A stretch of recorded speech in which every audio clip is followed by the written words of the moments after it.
Hello and welcome to yet another lecture on power generation and economics, paper code EE704C. Myself, Prathita Roy, Assistant Professor of Dr. Sudhir Chandra Institute of Technology and Sports Complex, Department of Electrical Engineering. Today, my topic is transmission loss formula and its application in economic load scheduling. Lesson objective. After any of this topic, students will be able to understand the effect of transmission loss in economic load scheduling.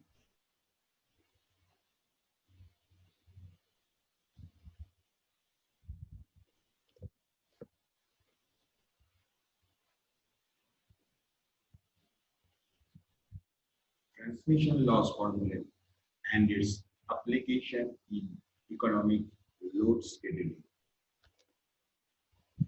Contents. Today I am going to tell about economic dispatch, including transmission losses, iteration method, and numerical problems.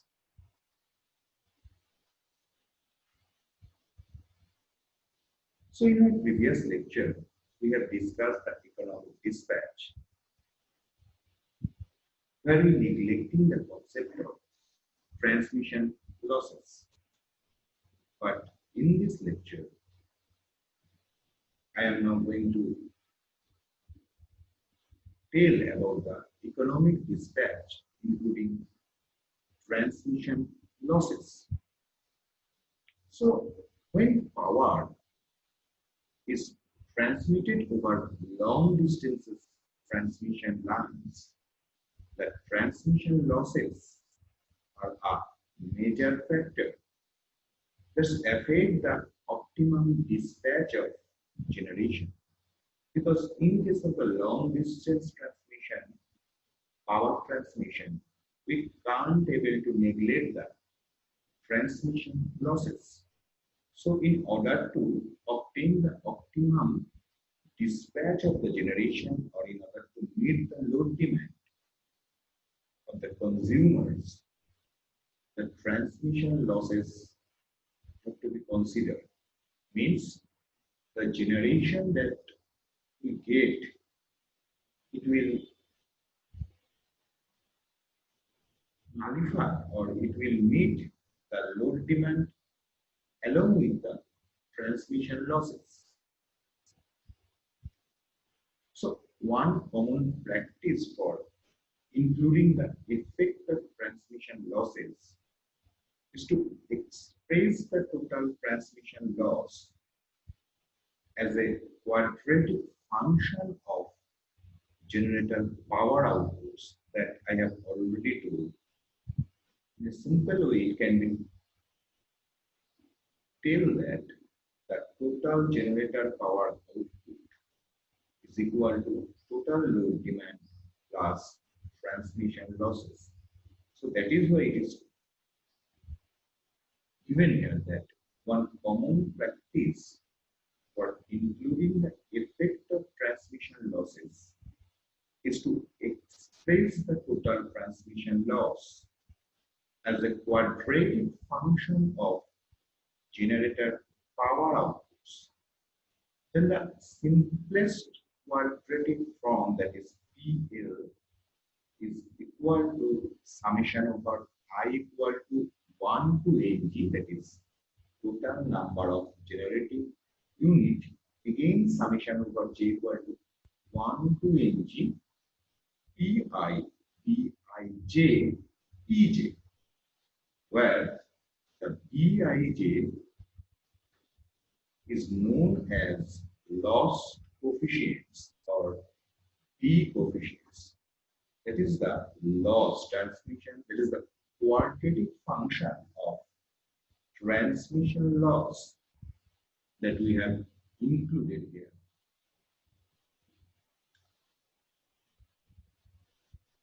So the concept of economic dispatch problem is to minimize the overall generating cost C suffix I, which is the function of plant output. So this is known to us that the general conception of economic dispatch is to minimize the overall generating cost, which is the function of plant output. So the total cost CT can be written as summation over I equal to 1 to Ng Ci. That Ci is the generating cost of ith unit. Ci is the generating cost of ith unit. So this is known to us that Ci can be replaced by I equal to 1 to n alpha I plus beta I pi plus gamma I pi square. This is known to us. Now, it is now subjected to the constraint that generation should equal to load demand plus losses, that is the transmission losses we are considering. That means the total generation, say we are considering the generation of the ith unit is Pi, so the total generation where Ng numbers of units are there. So summation over I equal to 1 to Ng Pi equal to Pd, that is the total load demands, plus PL, that is total losses. So this is total load demand plus total losses. This equation means it is subjected to the constraint that generation should equal total demand plus total losses. Summation over I equal to 1 to Ng Pi equal to Pd plus PL. So if it is satisfying the inequality constraint, that is expressed as follows, is the Pi, that is the generation of ith unit, should be within the limit of Pi minimum to Pi maximum, where I equal to 1, 2, 3 up to total number of units, that is Ng.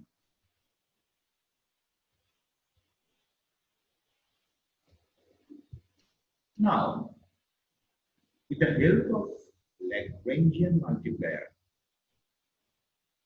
we are now able to form a Lagrange function.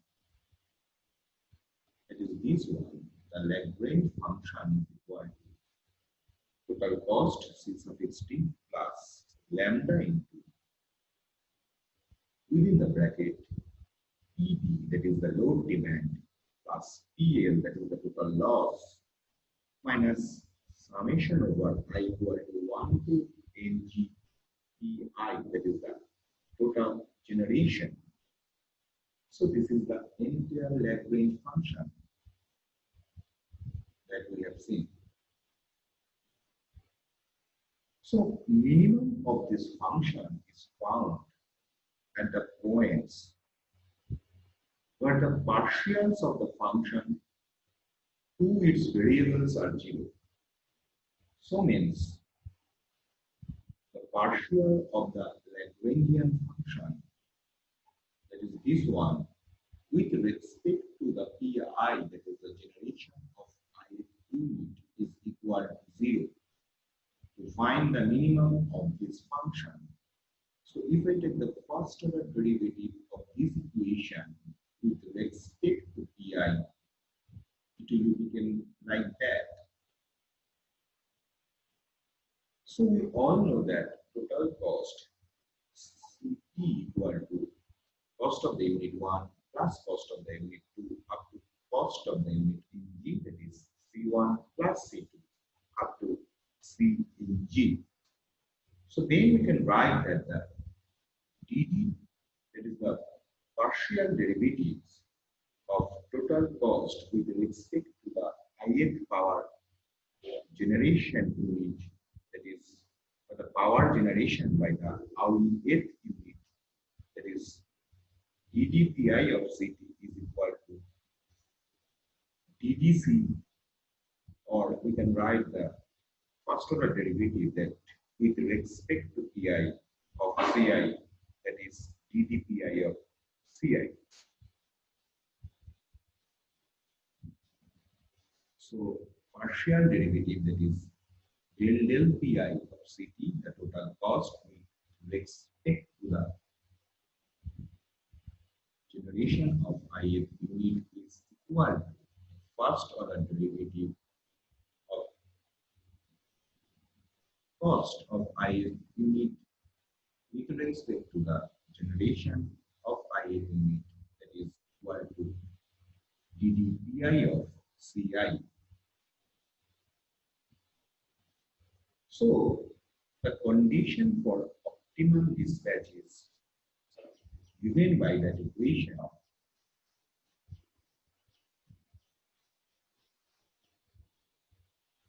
It is given that ddpi of ci plus lambda into partial derivative, that is del pi of pl equal to lambda for I equal to 1 to mg. But the term, that is the new term that is arrived called del pi of del pl, the total equation becomes this one, the ddpi of ci plus lambda into partial derivative of pl with respect to pi is equal to lambda, but the I value stands for from 1 to up to mg. So this new term that is derived partial derivative of PL with respect to PI is known as incremental transmission loss. And the second condition that is given, that we know this one, that is given that summation over I equal to 1 to mg I equal to ed plus PL. So just putting those values, that we get that 1 by 1 minus dd, there is a partial derivative. Just putting those values, we are getting that this equation, that is 1 by 1 minus partial derivative of PL with respect to PI into ddpi of ci equal to lambda, where I stands for 1 to mg. So Li, this is replaced by Li. From that equation, we get that equation, and so after taking the lambda common, we are getting that particular equation, and this term can be replaced by L suffix I, ddpi of ci equal to lambda, where I stands for 1 to mg, where Li is known as the penalty factor of plant I, and it is given by Li equal to 1 by 1 minus partial derivatives of PL with respect to EI. I, that is known as the penalty factor of plant I.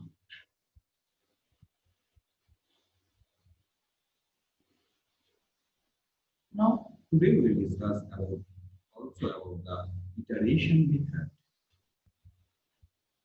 So the iteration method, that in this method we initially assume a lambda value. So in this iteration method,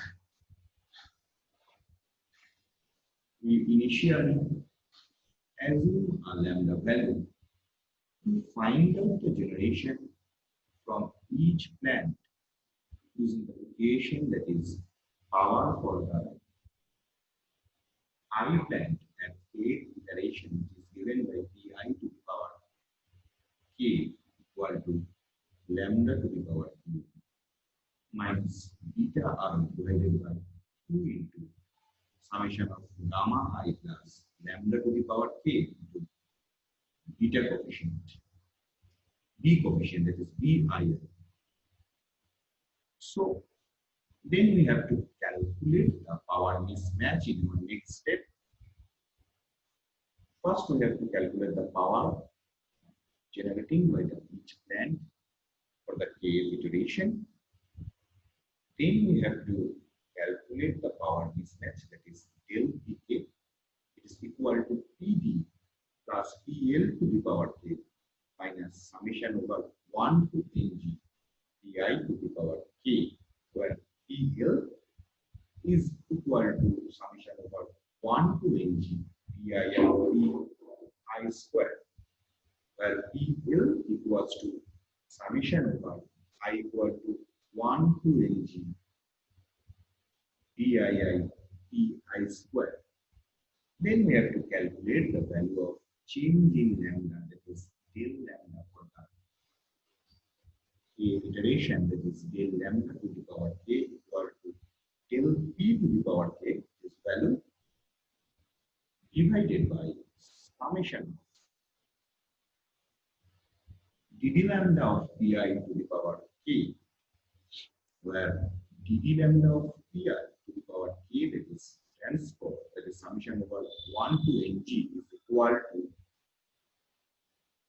summation over 1 to ng gamma I plus bii beta I divided by 2 into summation of gamma I plus lambda to the power k beta ii whole square. This is why in this way we can find the change in lambda at k iteration. This is our another step. Then we will update the value of the lambda, that is we are going to the next iteration, that is lambda to the power k plus 1 equal to lambda to the power k, that is the previous value of the lambda at kth iteration, plus del lambda to the power k means the change in lambda that we have calculated, that we have seen in our previous slide, the change in lambda that we have calculated, summation of those two, we are getting a new value of the lambda, that is lambda to the power k plus 1, that is for the k plus 1 iteration, the new value of the lambda is the previous value of the lambda plus change in lambda that we have calculated. Summation of those two is give the new value of the lambda, that is lambda to the power k plus 1 is equal to, that is lambda to the power k plus 1 is equal to lambda to the power k plus del lambda to the power k. So we have to repeat the procedure with the new value of lambda until power mismatches within the prescribed limit. Means when we meet the power mismatch is nearly equal to 0, or when we see the power mismatches within the prescribed limit, we will stop the iteration and we will get the optimum solution from that particular iteration, or from the particular, we are getting the optimal solution of that particular problem. So the last step is to update the lambda, that is new value of the lambda for k plus 1 iteration, that is lambda to the power k plus 1 equal to lambda to the power k plus change in lambda, that is del lambda at the k iteration, and summing those two, we will get the new updated value of lambda, and we have to repeat the procedure until the new value of lambda. With the new value of the lambda, we will repeat the procedure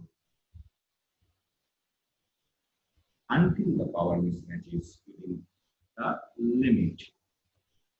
So let us take an example that the fuel cost is given in dollar per hour, also you can say rupees per hour, of 3 bands, thermal bands of a power system are C1 equal to 200 plus 7.0 P1 plus 0.008 P1 square. For C2, it is 180 plus 6.3 P2 plus 0.009 P2 square. For C3, 140 plus 6.8 P3 plus 0.007 P3 square. Where the alpha, beta, and the gamma values given here, alpha, beta, and the gamma. Where the P1, P2, P3 are in megawatt, and planned outputs are subjected to the following limits. That is the limiting value of P1, P2, and P3 is given. And for this problem, we assume that the real power loss is given by the simplified expression, that is power loss per unit is equal to 0.0218 P1 square per unit plus 0.0228 P2 square plus P unit per unit plus 0.0179 P2 square per unit. This is called the per unit values: 0.0218, 0.002, 0.021 P1 square plus 0.0228 P2 square plus 0.0179 P3 square in per unit value. So let us, we are approaching the solution where we are taking the base value of 100 megawatt. So we divided all those things by P1, P2, and P3 by 100 and then multiply with 100. And we are getting this particular equation where PL stands for 0.000000218 P1 square plus 0.000228 P2 square plus 0.000179 P2 square megawatt. That is the total loss. Now for that particular numerical solution, with the help of the iteration method, we are taking initial value of lambda 1, that is 8.0, and we are finding the value of P1, P2, P3 with the help of that particular equation. This equation, we are finding the value of P1, P2, P3. Well, this is the alpha, beta, and gamma values known to us that we have already known. So value of P1 to the power 1, that is the first iteration for the value of P1 would be 8.0 minus 7.0 divided by 2 into 0.008 plus 8.0 plus 0.00018. That is we are including the conception of losses. So when we are including the conception of losses, so that is the BII, that is called the P coefficient for, that is called the P coefficient of the loss, and that is this one for unit 1, and it is unit 2, and it's unit 2. Just putting those values, we are finding the P1 value is 51.3136 megawatt. In the similar way, the value of P2 to the power of 1, that is for the first iteration, the value of P2 that is obtained, that is 8.0 minus 6.3 divided by 2 into 0.009 plus 8.0 into 0.000228, that is equal to 78.5292 megawatt. Now the value of P3 for the first iteration, that is 8.0 minus 6.8 divided by 2 into 0.007 plus 8.0 into, from that equation, 0.000179, we will get 71.1575. And this comes the value of 0.000228, it is coming from that equation. So this is the value of P coefficient, that is the transmission loss coefficient, is known to us. So now we are calculating putting the values in this equation, PL, value of P1, P2, and P3. In this equation, we will get the value of transmission losses. Just putting those values, we are getting the transmission losses 2.886. So our load demand is 150. Our loss is 2.886. So what is the mismatch that I have told in our iteration method that we have to calculate the mismatch. So in order to calculate the mismatch, that is the del P for the first iteration. That is the demand is 150 plus loss is 8.8664 minus total generation. Total generation is summation of this one, P1, P2 plus P3, this value plus this value plus this value. So we have done it, we have summing those three values, and we will see the value of mismatch, that is minus 48.1139. So this mismatch is not within the specified limit. So we have to update the new value of the lambda. In order to update the new value of the lambda, we have to find the change in lambda, that is del lambda for the iteration 1. So we have seen that the value of del lambda, change in lambda, that is this equation. In order to find this equation, we have to also find this value is known to us, that is del pk, change in power for the iteration 1. We have to calculate this value in order to find the del k. This value is given by that particular equation. So using that particular equation, all b value and beta value, gamma value is known to us. Just putting those values for I equal to 1, 2, 3, just beta values, gamma values, and b values, that is using the help of that particular equation, that is this equation, just putting those values, gamma value, b value, and the beta values, and lambda k values, that is the lambda 8.0 that we have considering, just putting those values and summing up those for the 3 units, first, second, and the third unit. Just putting those values and summing up those, we will get the value of this. Get the value is equal to 152.4924. So change in lambda, that is this value minus 48.1139 divided by this one. We will find the change in lambda, that is minus 0.31552. After getting the change in lambda, we are moving to the iteration 2, where we update the value of lambda with help of this particular equation. With help of this particular equation, we are updating the value of lambda. So the new value of the lambda, that is lambda 2 for the second iteration, is 8.0 plus, or we can say the minus of this value, change in lambda, that is give new value of the lambda, that is 7.6845. Now for the second iteration, we are getting the value of lambda, and we will continue the process. Same process for calculation of power P1 by the unit 1 for the second iteration. Only change is that the value of lambda, that is we are obtaining, is changed. Now in previous case, we are putting the value of lambda is 8.0. But in this case, we are putting the new value of the lambda, that is 7.6845, and follow the first process for computing the generation of power by the first, second, and the third unit for the iteration 2. And we will getting the value of P1 for the iteration 2, that is 35.3728 megawatt.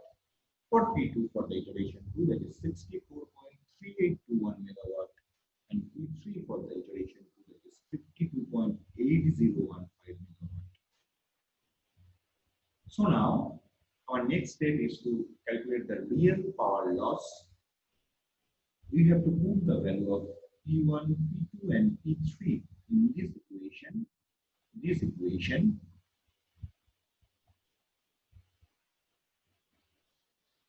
So just putting those values P1, P2, P3 in this equation. in this equation, the loss, we are getting a loss of, for the iteration 2 is 1.717. So we know our load demand is 150 megawatt and our loss is 1.717 for the iteration 2. So now we will calculate the change in power, that is still P for the iteration 2 is the 150, that is the load demand, plus the loss, it is 1.7169 minus the total power generation, that is summing of these three powers, P1, P2, P3 for the iteration 2. So we will see that the change is now decreasing, it is now minus 0.8395. In the previous case, it was minus 48. Now it is 0.8395. It is now increasing, it is going on increasing. It is 48 now, now it is 83. Now we have to take a move towards the 0. So again, we have to calculate the new value of the lambda. So in order to find the new value of the lambda, using the same formation, first we have to calculate this value, but only change is that we are putting the lambda value instead of 8, it is 7.684. This value of lambda 7.6845 and calculate this value. It is the summation over I equal to 1 to 3 for the 3 units. Partial derivatives of Pi with respect to lambda for iteration 2. For iteration 2, it is 154.588. So the change in lambda for the iteration 2 is given by minus 0.8395 divided by 154.588 is equal to minus 0.005431. So now we are obtaining a new value of lambda, that is for the iteration 3, lambda 3. That is the previous value 7.6845 minus 0.00541, that is 7.679 is the new value of lambda for iteration 3. Now again for the third iteration, we have to calculate the value of P1, P2 and P3 using the same formula for the iteration 3, but the only change is the value of lambda is 7.679. Just putting those values, we have already get the value of, we will get the value of P1, P2, P3, that is power generating by the unit 1, 2 and 3 for the third iteration.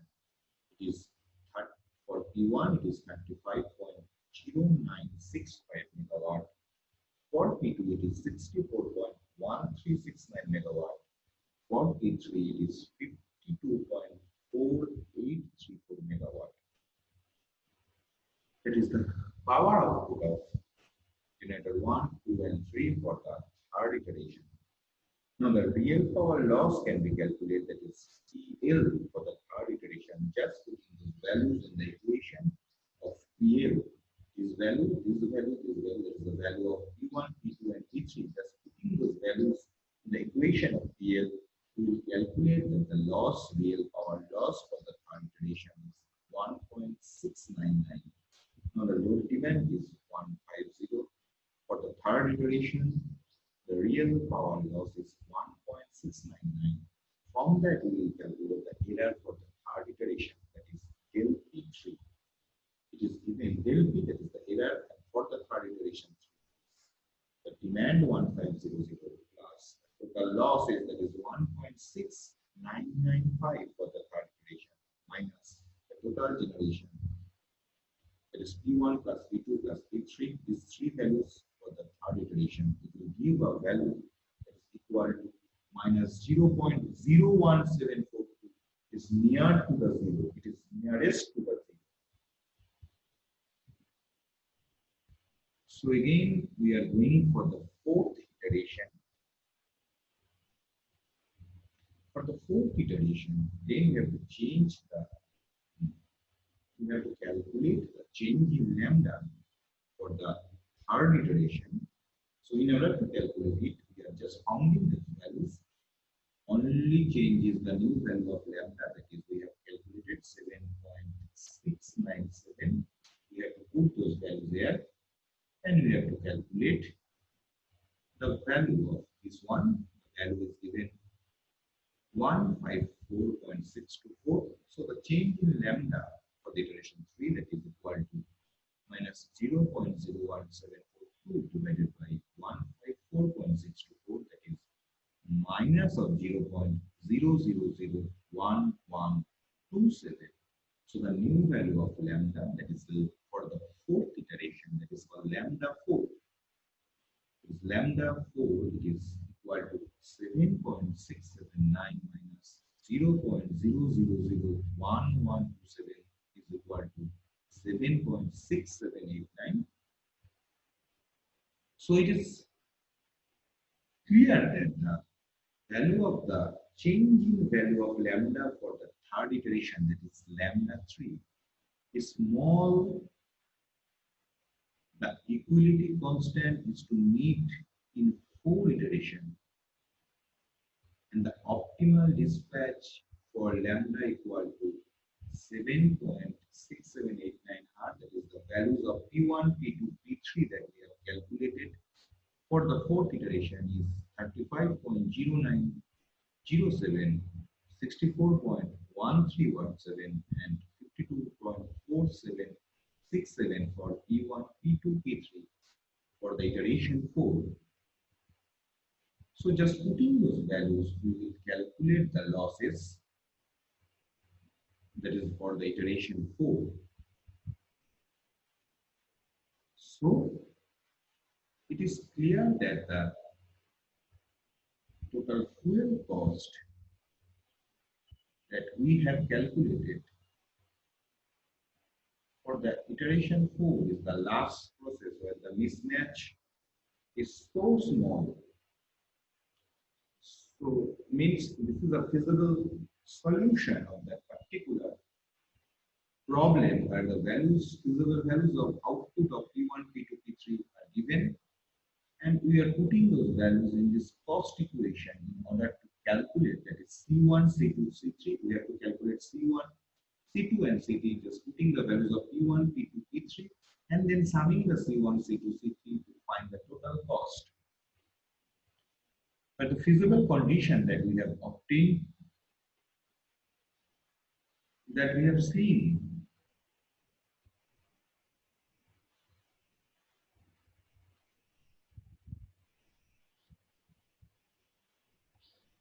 the error, if I see the error value is so small, that is the lambda for the third iteration, the change in lambda is so small. So we can go to the feasible solution at the fourth iteration, where we can calculate the change in power,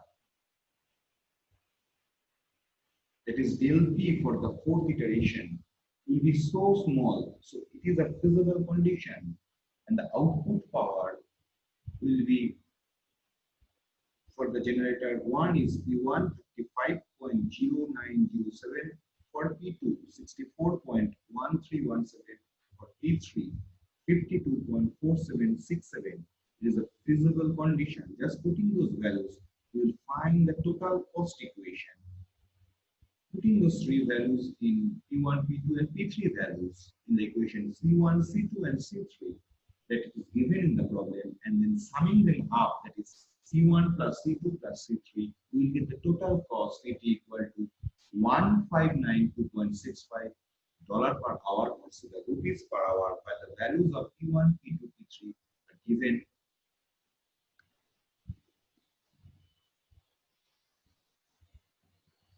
by this equation, the feasible solution and corresponding operating cost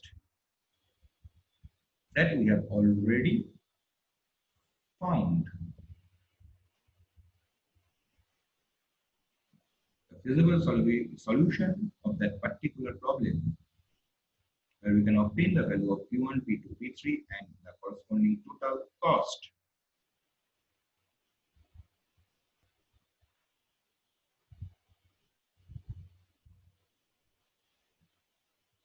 So today we have discussed about the economic load dispatch or economic dispatch, or we can say the economic load scheduling with the conception of transmission loss, along with the iteration method and a numerical problem